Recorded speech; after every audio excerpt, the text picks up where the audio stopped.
Hunping Su Goharzin, bonjour. Bonjour Georges. C'est un plaisir de pouvoir parler un petit peu avec toi, d'échanger autour de ton riche parcours.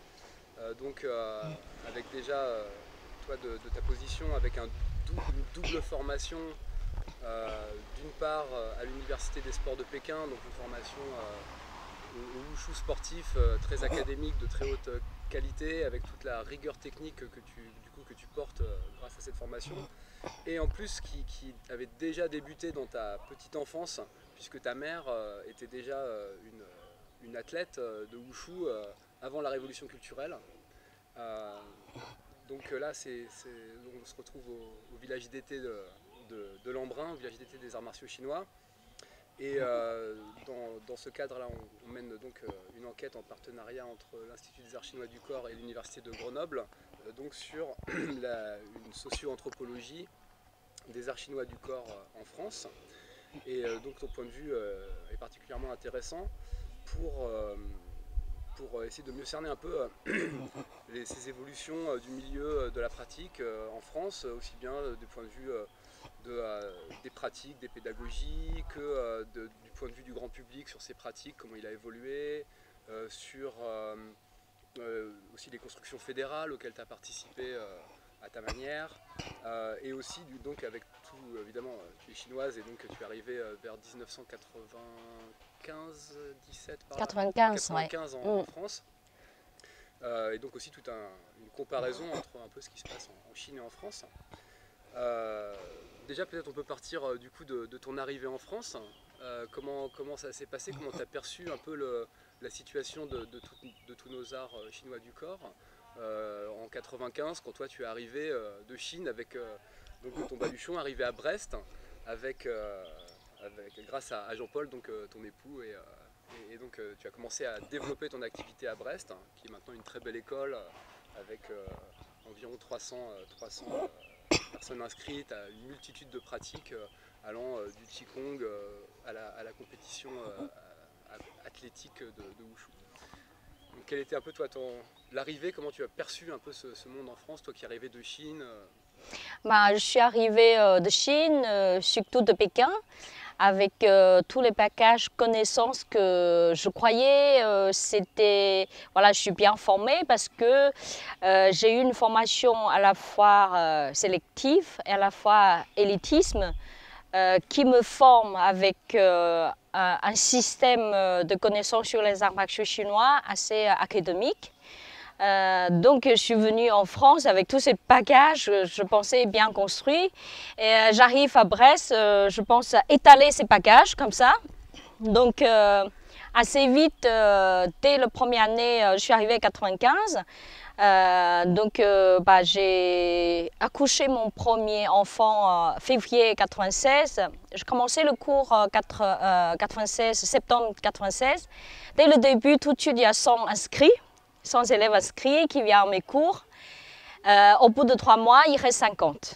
50 sont partis parce qu'ils ont dit mais c'est quoi, ça c'est un système militaire, une éducation, enfin une pratique tellement dure. Nous on finit notre travail, à la fin de boulot on vient ici pour détendre, pour chercher quelque chose de bien-être.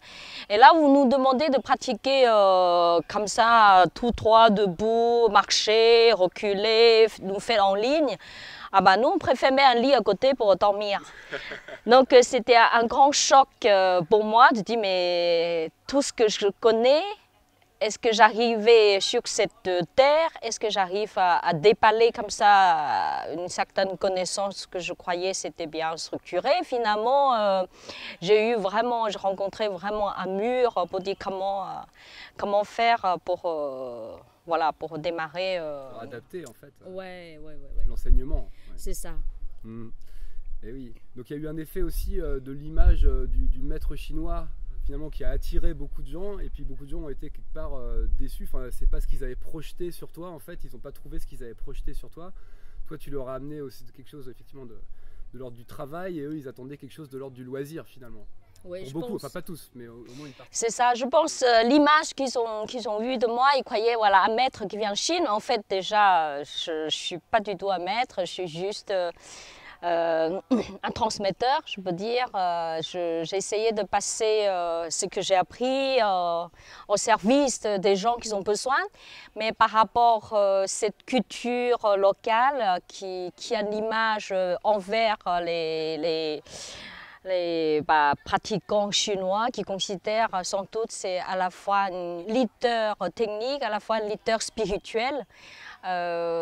Tout ce contexte culturel d'ici, sans doute, je n'ai pas compris. Moi, je viens là juste donner mon enseignement technique sans aller plus loin, en tout cas pour le début.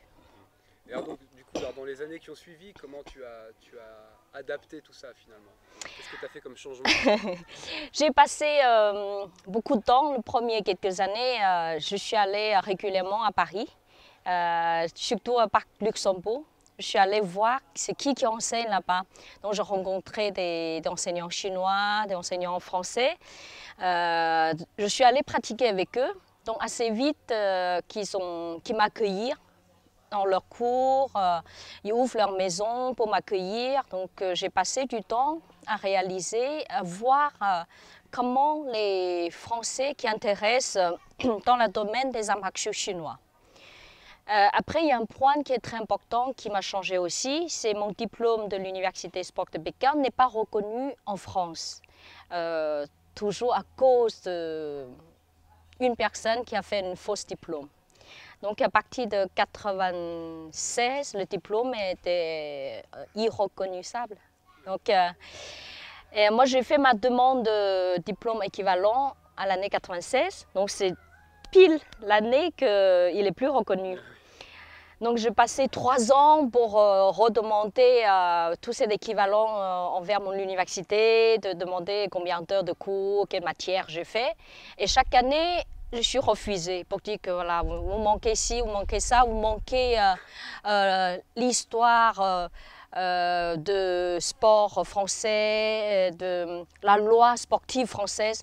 Bien sûr, je n'ai pas cette...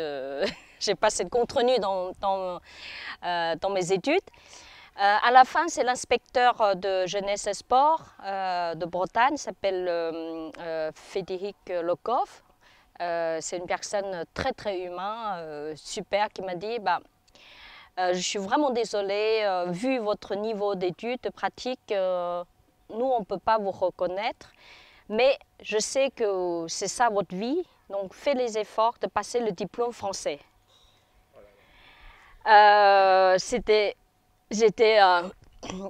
C'est très dur pour moi d'accepter. Je lui ai demandé, il m'a dit au niveau de tronc commun, c'est très facile parce qu'il y a un niveau bac. Du coup, je lui ai demandé, est-ce que vous êtes capable de passer un concours chinois Gaokao? Oui, donc un bac. Ouais, voilà, est-ce que c'est possible? Bon, qu'il a dit, de toute façon, n'importe quoi. Vous n'avez pas besoin de... Enfin, ça ne sert à rien que vous soyez fâché, en colère. Ça fait 3 ans, je suis vraiment désolée, je fais tous les efforts pour que vous puissiez avoir cet équivalent et ce n'est pas possible. Donc, vous passez un diplôme comme les Français. Voilà, donc à ce moment-là, j'avais déjà 2 enfants. Donc, j'ai obligé d'accepter, comme j'ai un esprit chinois assez obéissant. Donc, je dis, vas-y, je prépare, je fais tous les études comme il faut. Et persévérant. Ouais, du coup, j'apprends. Mais c'était très, très dur parce que c'est en français. Je n'ai pas fait les études en français. Bah oui. Et j'ai fait les études biomécaniques, anatomiques, mais traduit en français, tout ça c'est trop dur. Mais j'ai quand même révisé des choses. À la fin, avant l'examen, je lui ai rappelé en pleurant, je dis mais c'est trop dur pour moi. Elle a dit mais c'est pas grave, venez passer l'examen. Donc je suis allée, j'ai passé l'examen, l'écrit, l'examen oral. Donc tous les inspecteurs ils sont très gentils avec moi, ils savent que voilà, c'est difficile pour moi, donc ils sont vraiment m'accueillis avec beaucoup de gentillesse. Donc je fais mon mieux possible, écrit, oral.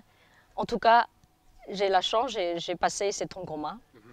Après aussi au niveau technique, c'est encore incroyable, la fédération à ce moment, c'est la fédération FAEMC qui m'a dit que sur la lettre de réponse, on dit Madame Zheng Su, vous avez une formation éducation sportive, mais vous ne connaissez pas le tai chi. Ok, j'obéis, peut-être je ne connais pas, parce que je connais des enchaînements, peut-être il y a des choses que je ne connais pas. Du coup, je suis allée passer mon examen, ça s'appelle ATT. Oui. Ouais, donc je passais l'examen technique, je fais la demande de rentrer dans leur formation technique pour enfin passer leur diplôme auprès de la fédération agréée. Donc finalement, je ne regrette pas du tout. Cette année de formation, c'est vraiment une année qui me permet d'ouvrir la porte pour savoir quel domaine de connaissances qui intéresse aux Français autour de la pratique du tai chi. Donc, par exemple, il y a la médecine chinoise, philosophique, sinologie, lecture de mouvements, pédagogie. Tout ça, c'est des choses peut-être que je n'ai pas accordé autant l'attention sur mon parcours. Ça veut dire que c'était pas tellement enseigné, tout ça, le côté culture et tout ça. On n'a pas. Comme je dis, c'est une formation élitisme. Élitiste et sportive en fait. Sportive, donc j'ai vraiment une formation sportive très très forte. Pendant 4 ans, on a les pratiques tous les jours, matin, après-midi. On a tous les jours 2 heures de cours théoriques. Mais ça ne fait rien, c'est vraiment la pratique sportive de haut niveau qui nous intéresse, qui nous permet de rentrer dans cette université, qui a juste l'année, dans l'année que je rentre dedans, il n'y avait que 15 places dans toute la Chine. Donc c'est très sélectif, mais c'est un système qu'ils ont construit au niveau académique par l'éducation physique en Chine, mais peut-être qui ne correspond pas à la demande de la société française. Alors, en même temps, donc on va revenir sur la société française, mais c'est vrai qu'en même temps, là, ce que tu décris de cette formation en Chine, ça reste quand même un des gros modèles qui influence de par le monde tout ce qui est, en tout cas au niveau wushu, tous les gens qui passent par le côté sportif. Et effectivement, là, tu t'es peut-être aussi heurté à quelque chose qui passait par un côté peut-être un peu plus culturaliste, un peu plus basé sur le tai chi, moins sur les idées de compétition, de sport de haut niveau, etc. Donc c'est ça aussi que tu as vécu peut-être, ce qui existe d'ailleurs aussi en Chine par ailleurs, mais oui, en dehors des universités d'éducation physique, etc. Dans le monde traditionnel, oui, il existe. Mais il existe, mais ça reste le fait que le monde traditionnel en Chine qui n'a pas un lien avec l'université. En fait, les deux mondes sont coupés. C'est très très dommage. Du coup, on ne peut pas avoir une formation complète, quel que soit dans le monde traditionnel ou dans le monde académique. Et à cette époque, il y avait déjà en France une équipe de France, du wushu, etc., donc qui était déjà dans cette lignée-là. Mais c'était moins représenté au niveau de la fédération, par exemple? À ce moment-là, dès que je suis arrivée, je pense qu'il y avait déjà l'équipe de France, c'était l'entraîneur, c'était Yuan Honghai. Donc pour permettre à la France d'aller participer aux compétitions internationales. Mais finalement, en fait, le côté sportif des compétitions, ça ne m'a jamais vraiment intéressée. Inconsciemment, ça m'intéresse autre chose, mais je ne savais pas quand j'étais à l'université de sport de Pékin. Je réalisais seulement quand je suis en France, par ce choc, cette rencontre de mur, que je ne pouvais pas continuer à enseigner. Donc c'est vrai, effectivement, donc, ça c'est vraiment intéressant. Donc arrivé en France, tu as un mur, on va dire, purement administratif, d'une rigidité stupide, voilà. Ouais. Et puis d'un autre côté, en même temps, finalement c'est drôle parce que t'es passé par un système chinois qui lui-même, depuis le XXe siècle, même les débuts du XXe siècle, est influencé par le sport occidental. Ouais. Et c'est en arrivant du coup en France que tu redécouvres quelque part la culture chinoise. C'est incroyable, ouais. Donc c'est vrai, on dit un arbre qui déplace, qui meurt, mais l'homme qui déplace, qui vit. C'est fou, quoi. Ça me permet de trouver une autre partie de moi qui est cachée, qui a envie de vivre. Donc c'est en France, je découvre ça. D'accord. Et donc maintenant, si on revient un petit peu sur la manière dont tu as, maintenant toi, du coup, après toutes ces péripéties, ces difficultés et ces surprises, etc.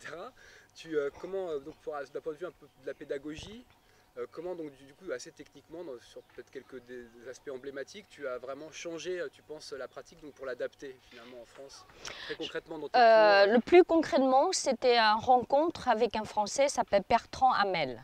Je l'ai rencontré à Pékin. Il est allé faire ses pratiques, ses études, comme beaucoup de Français à Pékin. Par hasard, on s'est rencontrés dans un parc. On a beaucoup discuté, on a parlé en anglais. En arrivant en France, je lui ai contacté, je lui ai invité de venir faire un stage. C'était à ce moment-là, donc sans doute vers 97. C'est lui qui m'a fait découvrir le mot Qi et l'énergie. Oui. Je connais Donc, pas. à l'université d'éducation physique de Pékin, on t'a jamais dit Qi. Ah non, on dit le. Alors là, voilà. on dit beaucoup ici. Voilà. Hein, C'est ça. yin, Nous, on dit yang, Jing, yang. Jing, on dit toujours. Jing, ouais. Voilà, on dit C'est toujours la le force, Jing, quoi, la voilà. puissance, la- C'est ça, puissance énergétique. Ouais. Mais le mot Qi, c'est trop vaste, trop. Non, on c'est parle comme pas. Yin Yang, est-ce qu'on parle de Yin Yang? Non, enfin, Non. là, il y a beaucoup de gens qui Qu'il parlent de est. Yin Yang, tout est Non, yin et non, tout est non, yang. non. Quand c'est en nous, on dit plus. Du coup, en France, on n'arrête pas de dire ce mot-là. Donc, je découvre avec lui. Donc, je lui ai fait venir plusieurs fois. Je pense que je suis quelqu'un. J'aime beaucoup apprendre. Tu vois, c'est intéressant parce que moi, c'est pareil en contexte taoïste. Aussi, même un moine taoïste en Chine, il va pas. Déjà, Yin Yang pour dire ça c'est yin, ça c'est yang dans une posture, il va jamais l'utiliser. Qi il le dit pas si souvent que ça, quoi. Il va dire Jin aussi en fait. Ouais, c'est ça, c'est ça. Il va parler de Ouais, Ganjue, des choses Voilà. comme ça, mais en fait c'est des termes tellement généraux en Chine ouais. qu'en fait ils sont pas utilisés très concrètement. C'est vraiment des concepts très abstraits, très larges, très philosophiques, en même temps très concrets, mais du coup ils n'ont pas vraiment lieu d'être dans des situations précises en fait. Non, du coup, c'est très perturbant pour moi par rapport entre le Jing et le Qi. Donc, à la fois, je me laisse aller pour ressentir, percevoir ce qu'ils ont compris le Qi pour les Français. Mais j'ai quand même une formation de Jing qui me dit toujours, tant j'arrive pas, le Qi n'arrive pas à toucher mon Jing, et j'arrive pas à trouver ma ligne. Donc voilà, je cherche une sorte de pédagogie toujours entre apprendre et chercher ce qu'ils veulent sentir des Français et ce que moi je veux transmettre. Voilà, donc cet aller-retour dans tous les cours quotidiens, parce que j'ai cours tous les jours, je donne des cours avec la pratique de Kung Fu qui touche les enfants, les jeunes, la pratique du Tai Chi. À ce moment-là, les gens qui viennent pratiquer le Tai Chi, ils ne savent pas trop qu'est-ce que c'est. Certains sont venus parce qu'ils ont vu l'image que les Chinois pratiquent dans les parcs. Après le développement de Qigong, j'ai essayé de faire un peu de Qigong traditionnel, mais je n'ai pas réellement une formation. Donc c'était à partir de 2012, j'ai rencontré la délégation chinoise qui commence à premier l'enseignement en Europe, à Belgique. Donc je suis allée faire la formation avec eux. C'est par là j'ai trouvé quelque chose qui me parle parce que toute cette création de Qigong santé, à la fois très souple, justement qui peut dégager un certain Qi que les Français attendu, quelque chose d'aérien, de souplesse et de rondeur. Mais en fait, tous les mouvements viennent de la pratique de Wushu. C'est ça qui a touché. J'ai réussi à trouver cette rencontre entre le Qi et le Jing. Ouais, et puis aussi entre l'aspect très biomécanique, sportif. C'est ça. Et un aspect plus un peu plus méditatif, un peu plus aussi sur le ressenti, etc. C'est ça, ouais. Et c'est un peu ça, donc cette rencontre entre le Jin et le Qi dont tu parles. Ouais. Après, c'est vrai que tu aurais sans doute pratiqué dans un autre milieu en Chine, ça aurait peut-être pas été le mot Qi qui aurait été utilisé, mais peut-être tu serais plus passé par le côté réception, sensation, alors que là, tu as beaucoup plus appris par le côté action, intentionnalité, etc. Ouais, je pense. Ouais. Ah, c'est super. C'est très intéressant, c'est vrai, ces parcours. Là, ça fait depuis 1996 jusqu'à maintenant, ça fait déjà 26 ans. Donc, cette recherche de mariage entre le Qi et le Jing, ça arrive à là, maintenant. À la rencontre avec Georges. Ah, c'est gentil. Là, c'est moi qui vais être ému maintenant. Ouais, bah, écoute, c'est super. Toi, est-ce que tu as perçu un peu des grandes étapes? Alors, par exemple, dans l'évolution donc sur cette période. Là, tu as parlé par exemple de l'arrivée du Qigong. Le Taiji était déjà plus implanté avant le Qigong. C'est un peu à quel moment et qu'est-ce qui s'est passé au-delà de ta propre expérience, mais de ce que tu as vu dans le milieu un peu français? Qu'est-ce qui s'est passé là de cette arrivée du Qigong? Ça a été un peu à quel moment et ça a joué comment en fait, un peu dans le paysage général? Je pense ce que je connais le plus direct, c'était Cohen. Donc, j'ai eu entendu parler de ces personnes dès que je suis arrivée. Donc, j'ai vu la pratique de Cohen. Je dis, bon, elle n'est pas venue de milieu académique, elle n'est pas venue de milieu pratiquant. Mais je pense qu'elle était formée vers Bedaire et tout ça. Donc non, elle est traductrice. À la base, elle est une traductrice française. Donc, elle a suivi une délégation chinoise de médecine chinoise qui est venue en France. Donc, elle a traduit. Après, elle a rencontré son mari, après se marier. Après, elle a sans doute une grande conscience de ce développement de Qigong en France. Donc on peut dire ça, elle est venue au début 90, 92. Donc c'est le mot Qigong, on peut dire une grande partie qui est développée par elle. Parce qu'elle a écrit des livres, après elle a vraiment fait un grand travail de cette interculturel entre ramener des Français aller en Chine. Elle fait venir beaucoup de maîtres chinois qui viennent ici. Après une pratique entre la partie culturelle, elle organise beaucoup de conférences. Enfin, je pense qu'elle a fait un grand travail pour permettre la pratique de Qigong qui rentre en France. Donc avant elle, je pense que c'est la pratique du Taiji qui est plus implantée en France. Du coup, en tout cas, de moi-même, je commençais à enseigner par le Taiji. Et le Qigong, je touchais, comme tout à l'heure, je dis, c'est à partir de 2012. Pour toi, ouais. Pour moi, ouais.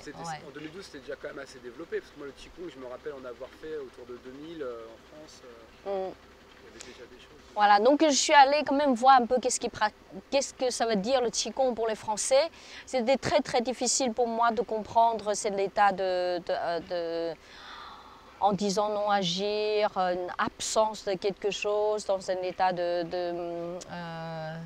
extase, je peux dire. C'est ça, un état l'état de conscience un peu plus perceptif, plus dilué peut-être, ouais. que l'attention très dirigée. Très difficile pour moi d'accepter parce que quand j'étais à Pékin, après ma formation, donc j'étais professeur à l'université à Pékin, et j'ai eu l'occasion justement d'aller chercher dans le monde traditionnel.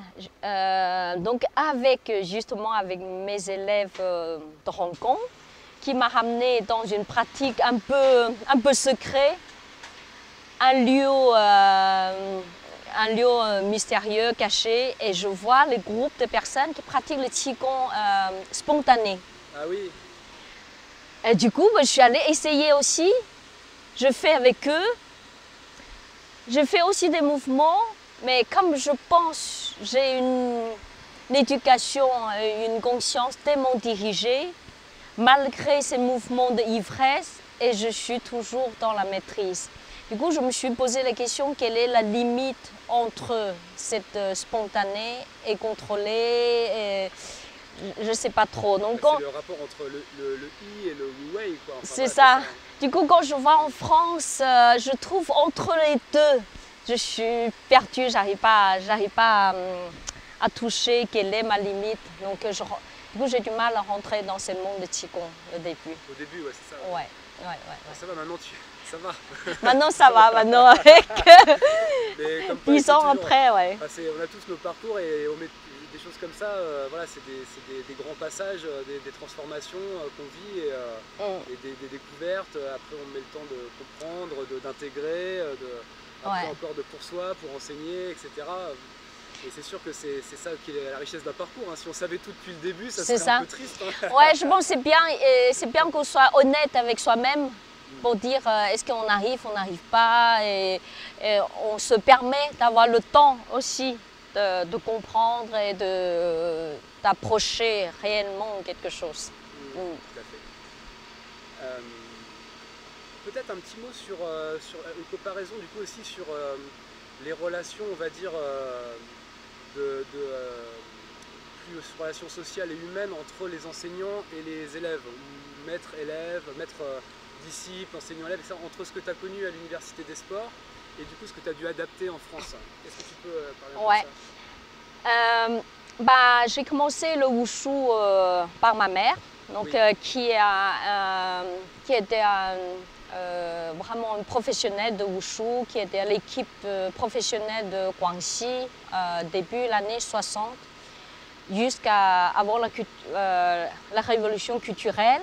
Donc toute l'équipe sportive était dissolue. Du coup, elle a coupé pendant 10 ans toute sa pratique sportive. Mais ce rêve de pratiquer le wushu, enseigner le wushu, n'a jamais arrêté. Là maintenant, elle a 72 ans, elle enseigne toujours. Donc toi, tu as enseigné, en fait, tu avais 5 ans et c'était en pleine révolution culturelle et toi, tu faisais du wushu. Je suis née en 68, déjà c'est pendant la révolution culturelle, donc en sachant que ma mère n'a plus le droit de pratiquer ni enseigner. Elle est devenue un ouvrier parce que c'est comme ça l'État chinois, il décide. Mon père il était entraîneur, il était sportif professionnel de gymnastique. Donc son équipe était dissolue aussi, l'équipe de Guangxi. Le lendemain, elle a dit toi tu vas devenir un pharmacien. Tu vas travailler dans une pharmacie, tu apprends, tu vas devenir un pharmacien. Ça c'est mon père. Ma mère, tu vas devenir ouvrier. Tu vas travailler, apprendre à couper le bois, faire des plastiques et travailler sur le métal. Donc le jour qu'il décide, le lendemain, il devient, voilà. C'était une période d'une grande violence à tous les niveaux. C'est ça. Et leur rêve n'a jamais arrêté. Donc ce qui est, voilà. C'est intéressant. La décision d'un État extrêmement centralisé, hiérarchisé et autoritaire change la pratique du quotidien, mais n'arrête pas les rêves des gens. N'arrête pas, je pense. En tout cas de certains. Ouais, c'est fou. Donc j'avais une santé très très fragile avant 6 ans. Jusqu'à 6 ans, de toute façon, je suis tout le temps malade avec toutes les maladies tropicales. J'avais des fièvres tout le temps, donc impossible d'aller à l'école. Donc à l'âge de 6 ans, ma mère l'a dit je pense que tu es obligé de pratiquer le wushu, le kung fu, sinon tu ne peux pas aller à l'école, tu vas peut-être... Ma mère elle pleure tout le temps parce qu'elle croyait que je vais mourir parce que j'ai 40 degrés tout le temps, avec des boutons qui poussent dans tous les sens. Donc j'ai obligé de pratiquer. Alors, ma mère, on habite dans l'immeuble derrière la pharmacie où travaillait mon père. Donc tous les soirs, après son travail, elle fait venir tous les enfants de l'immeuble. Elle nous enseigne comme ça tous les soirs. Donc mon initiation, mon initiation a commencé par là. Elle prenait un peu de risque quand même ou c'était... Ouais, en cachette. En cachette. C'était en cachette. Bon, il y avait quelques voisins qui savaient, mais c'était bon, on n'en parlait pas quoi. Oui, mais comme tous leurs enfants, ils pratiquent. Oui, ils sont tous impliqués, c'est ça. Ouais. Ma mère fabrique ses armes tout seule. Elle est allée à l'aéroport demander des alus. Les restes d'alus après la fabrication de l'avion et ramène à la maison. Comme elle s'est fait le métal, tout ça, du coup, elle fait les armes tout seule. Des épées, des sabres. Du coup, on pratique avec. Comme quoi, tu vois, rien n'est perdu. Voilà. Rien n'est perdu, tu vois. C'est incroyable. Ouais. Du coup, j'ai suivi ce parcours. Donc, ça veut dire que j'ai un seul maître. Donc, je l'ai suivi jusqu'à après la révolution culturelle, 76. Donc là, on peut dire que là, c'est un apprentissage qui, bon, à la fois, elle avait une formation sportive, ta mère, mais là, dans un contexte quand même de transmission vraiment familiale et de voisinage. Donc, un contexte très, si ce n'est traditionnel, en tout cas, un contexte de relations humaines très local et même familial qu'on retrouve en fait effectivement dans les définitions de ce qu'on appelle les arts martiaux traditionnels. Donc en tout cas, même si les techniques étaient sportives, la relation de transmission était très locale, familiale. C'est ça, mais il faut savoir, nous on reste dans une histoire entre femmes. Oui, en transmission féminine aussi. Voilà, ma maman et moi, et après ma soeur, 4 ans après, elle pratique aussi. Oui. Parce que du coup, on pratique comme ça, en sachant qu'après la révolution culturelle, 76, la compétition de wushu a repris à l'année 78. Donc j'avais 10 ans. Donc, on a commencé du coup, j'ai commencé à participer à la compétition chaque année. Donc là, ta mère avait été rappelée pour à 76, Ouais. à 76, elle et mon père, tous les deux, ils sont rappelés le même temps au centre de sport de la ville, de Nanning. Il devient entraîneur de wushu, entraîneur de gymnastique. Voilà, donc je commence à pratiquer régulièrement tous les jours après mon école. Après l'école, tous les après-midi, je termine l'école à 16h. Donc de 16h à 18h, on pratique. Le soir, on fait les études. Le matin aussi, très tôt, je pratique avant d'aller à l'école. Tous les jours, 365 jours dans l'année, non-stop. Donc du coup, la question sur l'adaptation en France est repartie sur cette phase, mais super importante en fait, et c'est hyper intéressant par rapport à cette histoire de la Chine, à tout ce que les Chinois ont vécu. Nous, les années 70, c'était plutôt Woodstock, les Beatles, les Rolling Stones, c'était une autre ambiance en Voilà, c'est ça. Et ça, c'est vrai qu'on ne s'en rend pas bien compte, on n'a pas eu les mêmes enfances, hein, moi, je suis légèrement plus jeune que toi, mais voilà, on est un peu de la même génération, on n'a pas eu la même enfance du tout. Ouais. Pas du tout. Du coup, ma ligne est vraiment tracée entre fortifier la santé, et aller dans la pratique et faire les études. Ma mère a assez vite réalisé que je ne suis pas très bon au niveau mathématique. Donc, elle a dit, elle veut ses filles deviennent le meilleur. Aller dans le meilleur école de Chine. Si tu n'es pas bon en maths, tu vas dans le sport. Et je veux que tu ailles dans la meilleure université de Chine, donc c'est l'université sport de Pékin. Donc pas de question, tu pratiques tous les jours, de matin jusqu'à soir, hors de l'école, tu fais ça. Donc je pense que c'est difficile de trouver une deuxième personne comme ça qui tient la route. En plus, ma mère est quelqu'un de très pédagogue. Donc elle a une grande capacité de l'enseignement, de transmission sur le travail de base, sur le wushu. Donc j'ai eu des très bonnes bases. Bon, j'ai fait des études complément à niveau pour passer le concours, qui a obtenu la seule place dans toute la province de Guangxi pour rentrer à l'université de sport de Pékin. Et ensuite, j'ai eu 4 ans de formation académique, le wushu moderne en Chine. Donc en fait, mon parcours de l'apprentissage en Chine, c'est très simple, maître, et après tous les professeurs renommés en toute la Chine, mais sans avoir la partie traditionnelle après. Donc après mes études, je suis allée chercher dans les milieux traditionnels, essayer de rencontrer des maîtres, pratiquer un peu avec eux avant de venir en France.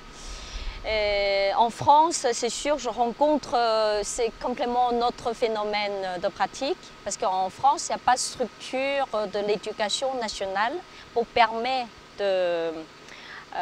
d'apprendre et être formé dans ce monde des arts martiaux chinois dès l'enfance. Donc ça c'est encore une autre manière de transmission. Est-ce que tu as un ou deux, donc du coup voilà, on situe de mieux en mieux ton parcours en Chine, et du coup par rapport, pour revenir à cette adaptation en France, est-ce que tu as un ou deux soit anecdotes, soit exemples techniques, pédagogiques, qui illustrerait vraiment bien là, certains basculements dans ton approche pour s'adapter donc aux pratiques en français? J'ai eu dans la formation pour obtenir le diplôme d'État français. Donc il y a un prof, c'était un médecin psychiatre, je ne me souviens plus trop son nom, qui nous a donné la formation sur pédagogie. Donc il a beaucoup critiqué la pédagogie chinoise, en tout cas dans la transmission des arts martiaux chinois en Chine, il n'y a pas de pédagogie. On vous demande seulement de répéter. C'est vrai, ça m'a choquée, parce que justement dans mon apprentissage, ma mère dit toujours répète, tu fais 10 tours, répète, 10 tours. Ok. Après elle est partie, revient encore 10 tours. Donc à l'université c'est pareil, les professeurs s'assoient sur leur banc, on dit allez répète, on pratique, à la fin il y a l'examen. Donc la pédagogie c'est vraiment ça. Donc c'est vrai, le mot répétition qu'il a pointé, ça m'a beaucoup touchée. Donc j'ai cherché, donc il a dit, chaque répétition il faut donner un sens aux élèves pour dire pourquoi répéter. Donc par ce mot-là j'ai beaucoup cherché. Et pour à la fois tout simplement ne pas ennuyer les gens. Et à partir de là, j'ai essayé d'aller je suis allée rencontrer mes élèves, aller chez eux pour savoir leurs histoires, pour savoir pourquoi ils viennent pratiquer ça, qu'est-ce qu'ils cherchent, pour savoir chaque fois quand je les propose un exercice, de donner un sens pour améliorer leur vie, pour vraiment rendre ces pratiques utiles dans leur vie. Pour qu'ils comprennent tout de suite pourquoi c'est pratique. Moi, je trouve que c'est un sujet super intéressant parce que moi, c'est pareil, j'ai appris aussi dans la répétition, etc.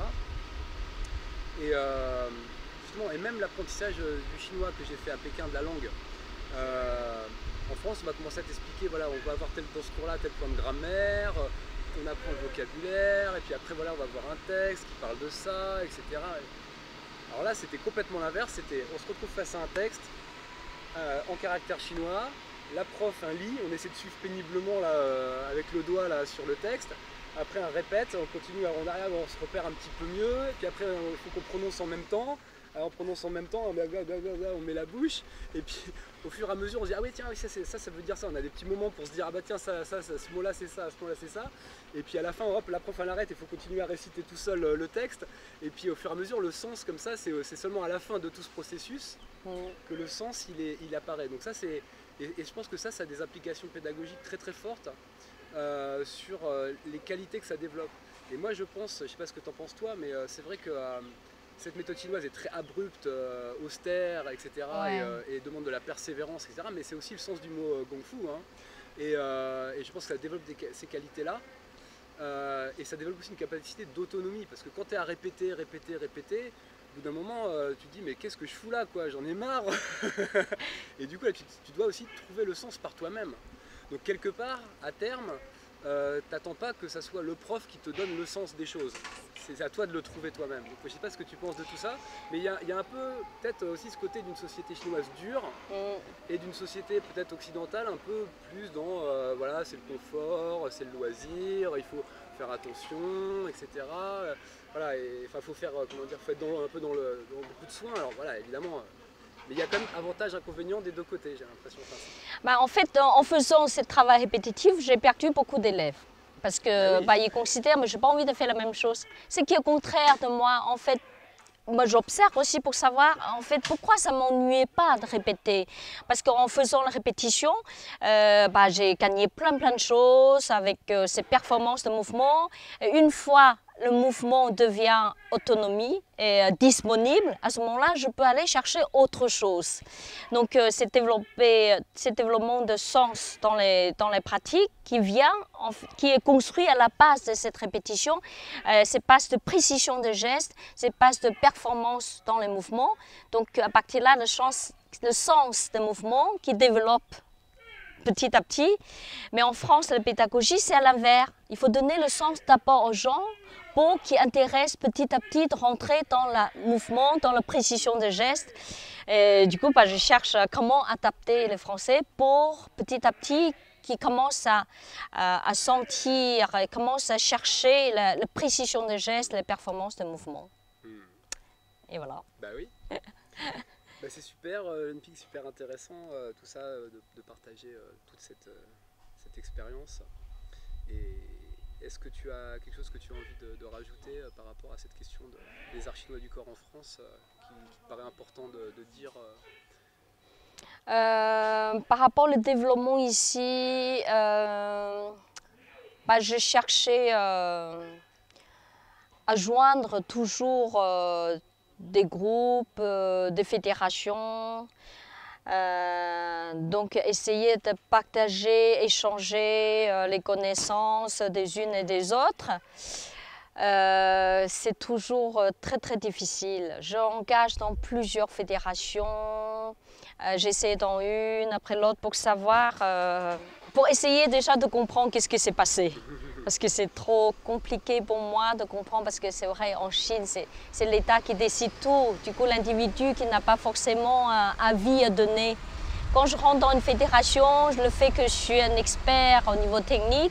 Des fois, je suis demandée pour donner mon avis politique, pour savoir là, tu es pour celui-là ou pour l'autre. Je suis complètement perdue. À la fin, je dis, vaut mieux je me tais. Je vais juste participer au niveau de compétition pour avoir une certaine mesure technique, une certaine performance pour, voilà, pour avoir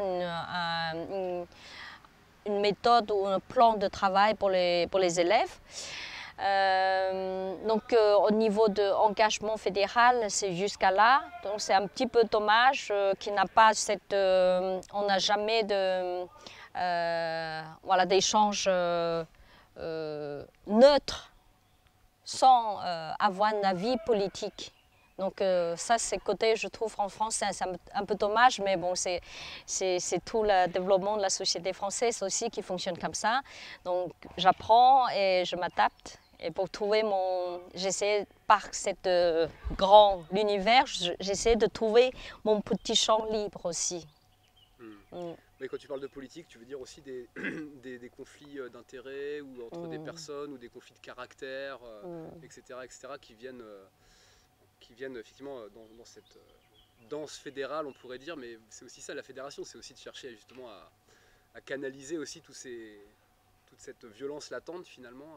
Voilà, et donc c'est sûr que c'est une arène où il y a tout ça qui entre en jeu. Il n'y a pas que effectivement des gens désintéressés qui ont atteint le Dao ou le Nirvana et ça reste des humains, voilà. Ouais, mais chaque fois, c'est vrai, chaque fois qu'on a des rencontres avec des individus, des pratiquants et des enseignants français passionnants, ils sont tous très très intéressants.